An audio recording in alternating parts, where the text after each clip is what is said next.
আমরা এমন জায়গায় পৌঁছাতে চাই যে বাংলাদেশের এডুকেশন সিস্টেম পুরো বিশ্বে ঈর্ষণীয় হোক। তো এই 20 বছর যদি আজকে যেটা শুরু করেছে মাননীয় প্রধানমন্ত্রী এবং ওনার নেতৃত্বে মাননীয় ফাইন্যান্স মিনিস্টার যে বাজেটটা প্রণয়ন আমাদেরকে দিয়েছেন, এটা যদি 20 বছর আগে এটা করা হতো তাহলে আসলে ওই বাসার চেহারা বদলে যেত, ওই দোকানের চেহারা বদলে যেত, ওই মার্কেটের চেহারা বদলে যেত এবং পুরোপুরিভাবে বলতে পারি পুরো বাংলাদেশের চেহারা বদলে যেত।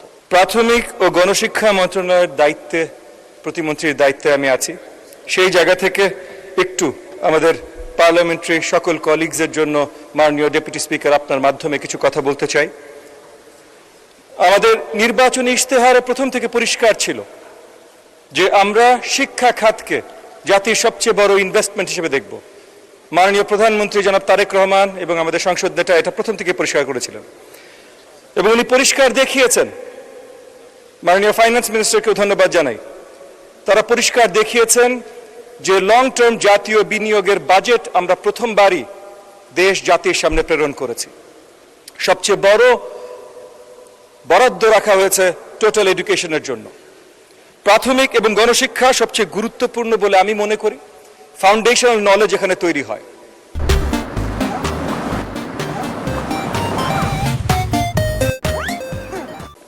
বিগত 20 বছর ধরে প্রাথমিক শিক্ষায়, গণশিক্ষায় আমরা যেই লেভেলের অরাজকতা দেখেছি সেটা এখন পরিষ্কার যে আমাদের বিশ্ববিদ্যালয়গুলোতে পরীক্ষা দিতে যেয়ে আমাদের শিক্ষার্থীরা পাশ করতে পারে না অনেক জায়গায়।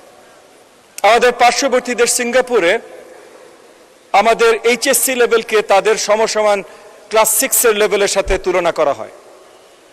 তো সেই জায়গা থেকে আমাদের এখন দায়িত্ব এই জাতিগত ইনভেস্টমেন্টটা ঢালাওভাবে সাজানো। মাননীয় প্রধানমন্ত্রীর ইনস্ট্রাকশনসে আমরা বড়ভাবে ঢালাওভাবে সাজাবার জন্য প্রাথমিক শিক্ষার কারিকুলাম, প্রাথমিক শিক্ষার টিচারের অবস্থান, প্রাথমিক শিক্ষার ইনফ্রাস্ট্রাকচার এই সবগুলোতে এবং অ্যাডমিনিস্ট্রেশনের সবগুলোতে বড়ভাবে ঢেলে সাজানোর জন্য আমরা হাত দিয়েছি। কিন্তু এখানে এত সুন্দর ইনভেস্টমেন্টের পরও যে কাজগুলো আমরা করছি, অনেক সময় আমরা দেখি আমাদের পার্লামেন্টে আমাদের অপোজিশনের যে ভাই ও বোনেরা আছেন তাদের অনেকের মধ্যে থেকে বা পলিটিক্যাল অপোজিশনের অনেকের মধ্যে থেকে অনেক ধরনের আলোচনা আমরা শুনি যে আলোচনাগুলো আসলে কনস্ট্রাকটিভ না। আমরা অনেক ত্যাগ তিতিক্ষার পর এই পার্লামেন্টে এসেছি যে বাংলাদেশের জনগণকে আমরা সুন্দর একটা গণতান্ত্রিক সরকার ব্যবস্থা দেব, যেখানে সুন্দর আলোচনার মাধ্যমে সবচেয়ে বেস্ট রেজাল্টগুলো জনগণের জন্য তুলে ধরব। তো সেই জায়গা থেকে মাননীয় প্রধানমন্ত্রী প্রথম থেকে পরিষ্কার করেছিলেন যে সঠিক শিক্ষা ব্যবস্থা যদি তৈরি করতে হয় তাহলে সেটার অংশ খেলাধুলা, স্পোর্টস এবং কালচার পরিষ্কারভাবে হতে হবে। আমরা ইতিমধ্যে ব্যবস্থা শুরু করেছি যে প্রাথমিকে ক্লাস 4-5 থেকেই পুরোপুরিভাবে কালচার শিক্ষার অংশ হবে, স্পোর্টস শিক্ষার অংশ হবে। আমাদের প্রচেষ্টা আছে 8টা খেলা আমরা কম্পালসরি শিক্ষা ব্যবস্থায় ঢুকাবো।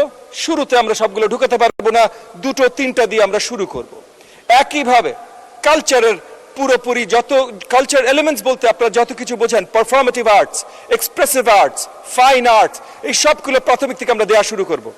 ওটা দুঃখের সাথে আমি আপনাকে বলছি আজকে এই পার্লামেন্টে, এই মহান পার্লামেন্টে বলতে হচ্ছে মাননীয় ডেপুটি স্পিকার যে আমাদের পলিটিক্যাল অপোজিশনের মধ্যে অনেকের কাছ থেকে আলোচনা শুরু হয়েছে, নেতিবাচক আলোচনা শুরু হয়েছে আমাদের কালচারাল কারিকুলামে কি আসতে পারে সেটা নিয়ে। এটা অত্যন্ত দুঃখজনক। বিকজ আমাদের সবার নজর রাখতে হবে আগামীর বাংলাদেশ গড়া নিয়ে। মাঝে মধ্যে আমরা দেখেছি এই মহান পার্লামেন্টে বসেও বা যারা বসেন এদের মধ্যে অনেকে বাইরে যে এমন বক্তব্য রাখেন যেই বক্তব্যগুলো আসলে কোনোভাবেই কোনো ভদ্র সমাজে কোনো ভদ্র মানুষের মুখে সমীচীন না, একজন পার্লামেন্টের মুখে তো সমীচীন হতেই পারে না। স্পেশালি এমন বক্তব্য এসেছে যে আমাদের নারী পার্লামেন্টারিয়ানদের নিয়ে এত নেতিবাচক বক্তব্য এসেছে যে এই শব্দগুলো আসলে এই সেক্রেট পার্লামেন্টে আমরা উচ্চারণও করতে পারি না। ওই একই জায়গার মনোভাব থেকে, ওই একই নেতিবাচক বা নোংরা মনোভাব থেকে ওই জায়গায় কথা আসে যে কালচারাল এডুকেশন নাকি আমাদের সন্তানদের ভুল পথে নিয়ে যাবে। আমরা নতুন সমৃদ্ধ বাংলাদেশ তৈরি করতে চাই। যেই নতুন সমৃদ্ধর বাংলাদেশের পথ আমাদের দেখাচ্ছেন আমাদের মাননীয় প্রধানমন্ত্রী, আমাদের সংসদ নেতা জনাব তারেক রহমান। যে ইনভেস্টমেন্ট আমরা দেশের ভবিষ্যতে করতে চাই সেই ইনভেস্টমেন্ট সঠিকভাবে তখনই হবে যখন উন্মুক্ত ক্রিয়েটিভ চিন্তা চেতনার জায়গা আমরা তৈরি করে দেবো আমাদের শিক্ষার্থীদের জন্য। আর সেটা করতে হলে আমাদের কালচার, আমাদের স্পোর্টস শিক্ষার বড়ভাবে অংশ হতে হবে। এবং শিক্ষার ইনভেস্টমেন্ট, এই যে অনেক আলোচনা হয়েছে আমাদের এই বাজেট নিয়ে, যে আমরা এই বাজেটে সাপ্লাই সাইড এক্সপ্যানশন নিয়ে কি দেখিয়েছি। এগেন পার্লামেন্টে হয়েছে, পার্লামেন্টের বাইরেও অনেক বিশেষজ্ঞরা এগুলো নিয়ে আলোচনা করেছেন। সাপ্লাই সাইড এক্সপ্যানশনে আমরা কি করেছি। প্রথমত আমাদের মাননীয় ফাইন্যান্স মিনিস্টার, মাননীয় প্রধানমন্ত্রীর নেতৃত্বে যে বাজেটটা দিয়েছেন সেটা জনবান্ধব, মানে জনগণকে সহযোগিতা করবার জন্য কেনজিয়ান স্টাইল একটা বাজেট আমরা দিয়েছি, যে জনগণের উপরে যদি আপনি ইনভেস্ট করেন তাহলে জনগণই দেশকে এগিয়ে নিয়ে যাবে। কিন্তু একই সাথে সাপ্লাই সাইড এক্সপ্যানশনের জন্য ক্রিয়েটিভ ইকোনমি, পুরনো ফ্যাক্টরিগুলোকে কিভাবে আবার পুনরুজ্জীবিত করা যেতে পারে, এই সব কিছুর বড়ভাবে জায়গা রাখা হয়েছে আমাদের নতুন এই বাজেটে। তো সেই জায়গা থেকে শুধু নেতিবাচক আলোচনা না, আমাদের অপটিমিস্টিক বাজেট করা হয়েছে, কারণ আমরা অপটিমিস্টিক জাতি। আমরা সঠিকভাবে কাজ করব, আমরা যে অপটিমিস্টিক জায়গায় পৌঁছাতে চাই সকলে মিলে আমাদের মাননীয় প্রধানমন্ত্রীর নেতৃত্বে সেই জায়গায় আমরা যে পৌঁছাবো। কিন্তু ফরমোস্ট সবার জানতে হবে, সবার চিন্তা করতে হবে যে আমরা কি ভবিষ্যতে যেতে চাই, কিভাবে যেতে চাই। তো যেই ভবিষ্যতে যেতে চাই সেই ভবিষ্যতে যাবার জন্য জিডিপির 2%, মানে এর আগে 1.3, 1.4 এইরকম ভাবে আমাদের জিডিপির অংশ ছিল এডুকেশন বাজেট, 2% বৃদ্ধি করে জিডিপির এডুকেশন বাজেট এবার প্রণয়ন করা হয়েছে। এবং আগামী দিনগুলোতে আমরা বিশ্বাস রাখি যে এটা বাড়তে বাড়তে আমরা 5% নিয়ে যাব ইনশাআল্লাহ। আমরা এমন জায়গায় পৌঁছাতে চাই যে বাংলাদেশের এডুকেশন সিস্টেম পুরো বিশ্বে ঈর্ষণীয় হোক। আমি একটা কথা বলে শেষ করব। আমাদের দেশে গত 20 বছরে, আজকে আমরা যেভাবে এডুকেশনের দিকে তাকাচ্ছি, যদি গত 20 বছরে তাকানো হতো তাহলে এই দেশের মানচিত্র, এই দেশের পুরো চেহারা বদলে যেত।